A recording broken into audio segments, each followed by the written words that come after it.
Hi friends, welcome to Cricket 360. இன்னைக்கு IPL ஓட 44th game of the season between Lucknow Super Giants versus Rajasthan Royals பத்தி ஒரு match prediction. இந்த வீடியோல ஒரு ஃபேண்டசி டீம் வந்தானே, சோ ஃபுல் வீடியோவையும் மிஸ் பண்ணாம பாருங்க. இந்த மேட்ச் எங்க நடக்குதுன்னு பாத்தீங்கன்னா ஏக்னா ஸ்டேடியம் இன் லக்னோ. ஜெனரலாவே ஸ்லோ பேஸ்ட் விக்கெட்டா தான் இருக்கும். ஸ்பின்னர்ஸ்க்கு ரொம்ப சாதகமா இருக்கும். ஸ்லோ கட்டர்ஸ் வந்து ரொம்ப எஃபெக்டிவா இருக்கும். பட் இந்த சீசன் ஒரு 2-3 கேம் வந்து கொஞ்சம் ஹை ஸ்கோரிங் கேமா இருந்தது. லாஸ்ட் கேம் கூட பாத்தீங்கன்னா வந்து CSK versus Lucknow Super Giants வந்து இங்க கொஞ்சம் ஹை ஸ்கோரிங்கா இருந்தாலுமே வந்து விக்கெட் வந்து அந்த 190 விக்கெட்லாம் இல்லை. அப்பப்போ பால் கொஞ்சம் வந்து ஸ்டாப் ஆச்சு, ஹோல்ட் ஆச்சு. ஸோ எகெயின் வந்து கைண்ட் ஆஃப் 160-170 ட்ராக் தான் வந்து நம்ம இங்கே எதிர்பார்க்க முடியும். Generally average first inning score 160, average second inning score 150. Chasing வந்து எப்போதும் இங்கே கொஞ்சம் கஷ்டம். Head to head record between Lucknow Super Giants versus Rajasthan Royals பார்த்தீங்கன்னா வந்து இது வரைக்கும் ஐபிஎல்ல 4 கேம் மோதிருக்காங்க. அதில் 3 கேம் வந்து ராஜஸ்தான் ராயல்ஸும் ஒரே ஒரு கேம் லக்னோ சூப்பர் ஜெயின்ஸும் வந்து ஜெயிச்சிருக்காங்க. இந்த சீசன்ல ஏற்கனவே இந்த 2 டீமுக்குள்ளார ஒரு மேட்ச் நடந்தது. அதுல ராஜஸ்தான் ராயல்ஸ் ஜெயிச்சிருக்காங்க. ஃபர்ஸ்ட் ராஜஸ்தான் ராயல்ஸ் பத்தி பார்த்தோம்னா இந்த சீசன்ல சோஃபார் 8 கேம்ஸ்ல 7 வின்ஸ் அண்ட் 1 லாஸோட டேபிள்ல ஃபர்ஸ்ட் பொசிஷன்ல இருக்காங்க. இன்னும் ஒரு கேம் ஜெயிச்சா கூட ஏறத்தாழ இவங்க வந்து குவாலிஃபை ஆயிடுவாங்கன்னே சொல்லலாம். நெட் ரன் ரேட் வைஸும் பார்த்தீங்கன்னா 10 டீம்லையும் இவங்களுக்கு தான் பெஸ்ட் நெட் ரன் ரேட் இருக்கு. ஸோ ஒரு மோஸ்ட் வெல் பேலன்ஸ்டு டீமாக இருக்கிறது பார்த்தீங்கன்னா இந்த சீசனில் வந்து ராஜஸ்தான் ராயல்ஸ் தான். எக்ஸப்ட் வந்து ஜூரலை தவிர அவங்களோட எல்லா பேட்ஸ்மேனுமே ஓரளவுக்கு நல்ல ஃபார்மில் இருக்காங்கன்னே சொல்லணும். டாப் ஆர்டர் ரொம்ப நல்ல ஃபார்முக்கு வந்துருச்சு. லாஸ்ட் ஜெய்ஸ்வால் செஞ்சுரியோட வந்து டாப் ஆர்டர் ரொம்ப நல்ல ஃபார்மில் இருக்காங்க. கிட்மைரும் பவாலும் கூட ஒரு 2-3 இன்னிங்ஸ் வந்து நல்லா விளையாடி கொடுத்துருக்காங்க. ஸோ ஜுரல் மட்டும்தான் வந்து ஒரே பிளேயர் வந்து ஃபார்மில் இல்லாத பிளேயர். பவுலிங்கை பொறுத்த வரைக்கும் வந்து பார்த்தீங்கன்னா அஸ்வினை தவிர மீது எல்லாமே வந்து நல்லா போடக்கூடிய ஒரு பவுலர்ஸாக தான், இன்ஃபார்ம் பவுலர்ஸாக தான் இருக்காங்க. அஸ்வினும் லாஸ்ட் கேம் கொஞ்சம் ரொம்ப டைட்டாக தான் போட்டார். ஸோ பவுலிங்லேயும் வந்து இவங்களுக்கு ஒரு பெரிய வீக்னஸ் இல்லை. சந்தீப் சர்மா வந்து இன்ஜுரிக்கு அப்புறம் வந்தது வந்து ஒரு பெரிய அட்வான்டேஜாக இருக்குது. பட் இது எல்லாம் தாண்டி பார்த்தீங்கன்னா வந்து ரொம்ப ஸ்ட்ராங்காக இருக்கிற டீம் வந்து இந்த மேட்ச் வந்து தோற்றுருவாங்களோ அப்படிங்கிற ஒரு ஃபியர் எனக்கு இருக்குது. அதுக்கான காரணம் வந்து இவங்க மோஸ்ட்லி ஜெயிச்ச மேட்ச் எல்லாமே பார்த்தீங்கன்னா kind of a flat wicket, கொஞ்சம் ஹை ஸ்கோரிங் கேம்ஸ் தான். பட் லக்னோ சூப்பர் ஜெயின்ஸ் விளையாடுற இந்த லக்னோ கிரவுண்டு பார்த்தீங்கன்னா கொஞ்சம் ஸ்லோ பிச்சாக இருக்கும்.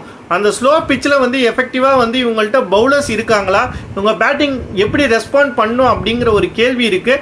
நிச்சயம் டஃப்பாக போனாலுமே வந்து ராஜஸ்தான் ராயல்ஸ் ஜெயிக்கிறது வந்து கொஞ்சம் கஷ்டம்னு ஃபீல் பண்ணுறேன். நெக்ஸ்ட் லக்னோ சூப்பர் ஜெயின்ஸ் பற்றி பார்த்தோம்னா சோஃபார் இந்த சீசனில் வந்து 8 கேம்ஸில் 5 வின்ஸ் அண்ட் 3 லாஸோட டேபிளில் 4th பொசிஷனில் இருக்காங்க.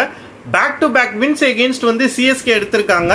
அவங்க ஹோம்லேயும் சரி, சேப்பாக்லேயும் சரி, ஏக்னா ஸ்டேடியம்லேயும் சரி 2 பேக் டு பேக் மேட்சஸ் வந்து எகெயின்ஸ்ட் சிஎஸ்கே வந்து லக்னோ ஜெயிச்சிருக்காங்க. இது அவங்க கான்ஃபிடன்ஸை ரொம்ப பூஸ்டப் பண்ணியிருக்கும். பர்டிகுலர்லி லாஸ்ட் கேம் பார்த்தீங்கன்னா வந்து லாஸ்ட் 4 ஓவர்ஸ்க்கு கிட்டத்தட்ட வந்து 60 ரன்ஸ் அடிக்கணுங்க போகும்போது ஸ்டாய்னிஸ் வந்து ரொம்ப அழகாக அவங்களுக்கு ஃபினிஷ் பண்ணி கொடுத்தாரு. எக்ஸப்ட் படிக்கல் வந்து எல்லா பேட்ஸ்மேன்ஸுமே இவங்களுக்கும் ஒரு நல்ல ஃபார்மில் இருக்காங்கன்னே சொல்லலாம். 1 or 2 கேம் சரியாக விளையாடலைனாலும் ஓவராலாக பார்க்க போகும்போது எல்லா பேட்ஸ்மேனுமே நல்ல ஃபார்மில் இருக்காங்க. கூட பார்த்தீங்கன்னா 19th ஓவர் எகென்ஸ்ட் பத்திரானா வந்து ரொம்ப நல்லா விளையாண்டாரு. இவங்க பேட்டிங்கை பொறுத்த வரைக்கும் பெரிய மைனஸ் பாயிண்ட்ஸ் கிடையாது. அதுவும் சேஸ் பண்ணாங்கன்னா இப்போ இருக்கிற வந்து ஸ்டாய்னிஸ் அண்ட் பூரான் ஃபார்முக்கு வந்து ரொம்ப வந்து டேஞ்சரஸ் டீமாக தான் தெரியுறாங்க. பட் இவங்க பவுலிங் வந்து ரொம்ப வீக்கராக இருக்குது. எக்ஸப்ட் வந்து இப்போ மேட் ஹென்ரியை தவிர வேறு எந்த பவுலருமே சரியாக போடுறதில்ல.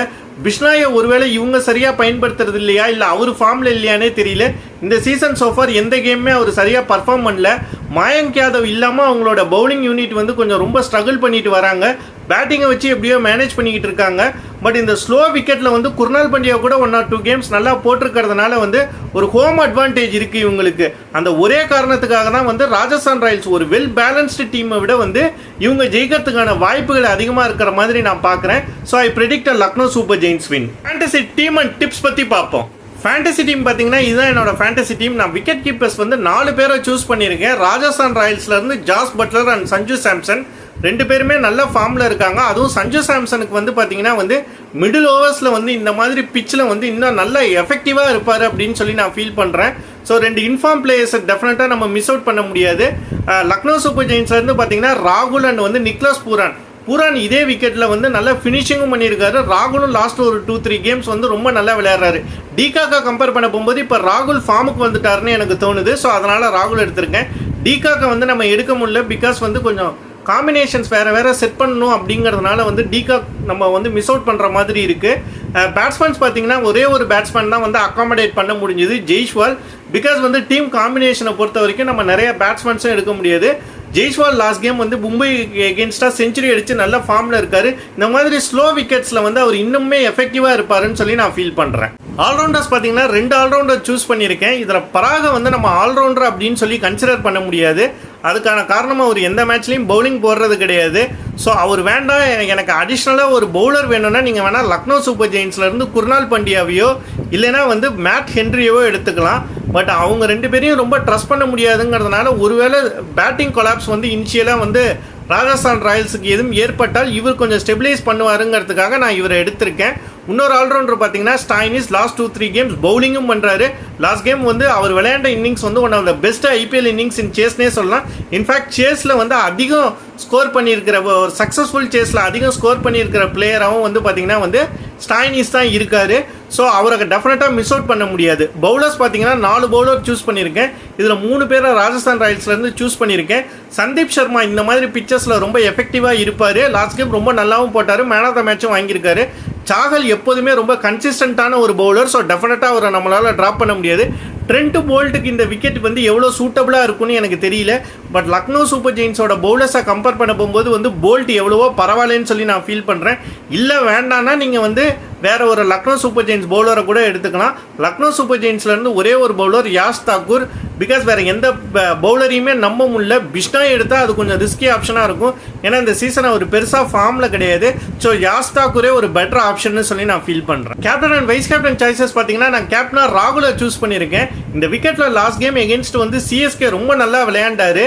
வேர்ல்ட் கப் கண்டென்ஷனில் இருக்கார். லாஸ்ட் 2-3 கேம்ஸ் வந்து ரொம்ப நல்ல ஃபார்மில் இருக்கிறதுனால வந்து இன்னும் நிறைய ஸ்கோர் பண்ணுறதுக்கு வாய்ப்புகள் இருக்கிறதா நான் பார்க்குறேன். வைஸ் கேப்டனை ஜெய்ஸ்வாலை சூஸ் பண்ணியிருக்கேன். லாஸ்ட் கேம் ஒரு ஃப்ளூயண்ட்டான இன்னிங்ஸு, ஒரு கேஷ் ட்ராப் இருந்தாலுமே அதர் தென் தட் வந்து ரொம்ப நல்லா விளையாண்டார். ஸ்லோ ட்ராக்ஸில் வந்து பார்த்தீங்கன்னா டெஸ்ட் மேட்சஸில் ரொம்ப நல்லா விளையாடி இருக்காரு. இந்த பிச்சு ஒரு வேளை ஸ்லோ அண்ட் ஸ்பின்னிங்க்கு எஃபெக்டிவாக இருந்தால் இவர் நல்லா வரதுக்கு நிறைய சான்சஸ் இருக்குது. ஸோ அதனால் இவங்க 2 பேரையும் சூஸ் பண்ணியிருக்கேன். அதர் தென் தட் வேறு நல்ல கேப்டன் வைஸ் கேப்டன் ஆப்ஷன் பார்த்தீங்கன்னா சஞ்சு சாம்சன். இந்த மாதிரி விக்கெட் வந்து சஞ்சு சாம்சனுக்கும் வந்து ரொம்ப சூட்டபுளாக எஃபெக்டிவாக இருக்கும்னு சொல்லி ஃபீல் பண்ணுறேன். மார்க்கஸ் ஸ்டாய்னிஸ் பவுலிங்கும் போடுறாரு. லாஸ்ட் கேம் ரொம்ப நல்லா விளையாண்டாரு. ஸோ அவரும் ஒரு நல்ல ஆப்ஷன். நிக்லாஸ் பூரான் ஒருவேளை டாப் ஆர்டர் எல்லாமே கொலாப்ஸ் ஆகிட்டா லோவர் டவுன் தி ஆர்டர் வந்து ஒரு குயிக் 30-40 அடிக்கக்கூடிய ஒரு பிளேயர். கொஞ்சம் ரிஸ்கி ஆப்ஷன் தான், பட் இருந்தாலும் அவரும் ஒரு நல்ல ஆப்ஷன்னு நான் ஃபீல் பண்ணுறேன். யுவேந்திர சாகல் கூட வந்து இந்த பிச்சில் வந்து ஒரு நல்ல ஆப்ஷன் தான். ஏன்னா எப்போதுமே இந்த பிச் வந்து ஸ்பின்னர்ஸ்க்கு ரொம்ப சாதகமாக இருக்கும். அவரும் எப்போதும் ரொம்ப கன்சிஸ்டண்ட்டாக பெர்ஃபார்ம் பண்ணுவார். ஸோ அவரும் ஒரு நல்ல ஆப்ஷன். நான் பேசின விஷயங்கள் கண்டிப்பாக உங்களுக்கு யூஸ்ஃபுல்லாக இருக்கும்னு நம்புறேன். அப்படி இருக்கிற பட்சத்தில் மறக்காமல் லைக் பண்ணுங்கள், ஷேர் பண்ணுங்கள், கமெண்ட் பண்ணுங்கள், நம்ம சேனலை சப்ஸ்கிரைப் பண்ணுங்கள். தேங்க்ஸ் ஃபார் வாட்சிங்.